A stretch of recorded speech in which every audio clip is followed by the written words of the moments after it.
Samantala, isinusulong sa Senado ang panukalang bigyan ng libreng menstrual products ang mga babae. Para kay Senador J.V. Ejercito, matagal nang isinasantabi ang karapatan ng kababaihan na magkaroon ng accessible at affordable menstrual products. Kaya panahon na para i-normalize ang usaping menstrual health at hygiene sa bansa. Sa ilalim ng Senate Bill 2475, inatasan ang Department of Education na magbigay ng mga menstrual products sa mga babaeng estudyante.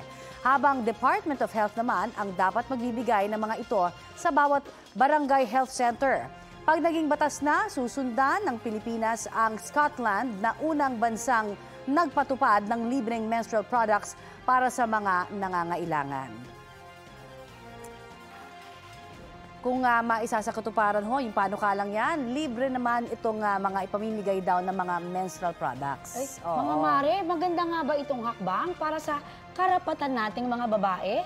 Ang sabi, kaya dyan ang ating mga netizens, para po sa nanay na tulad ni Sheila Yumol, malaking bagay daw yan para makabawas naman sa kanilang budget. Okay rin daw ito para kay Rose Ann Peñaflor, basta syempre maganda daw yung quality ng ibibigay. O nga naman. Oo, at sabi naman ni Jocelyn Reyes, dapat daw sa bawat rural health unit ay merong supply nito at libreng maibibigay sa babae kapag meron siyang buwan ng dalaw. Maganda naman daw sana itong panukala para kay Lovejoy Soriano. Hindi nga lang daw ito ang pangunahing issue. Dapat pa rin daw tingnan ng mga issue katulad ng matataas na presyo ng mga bilihin.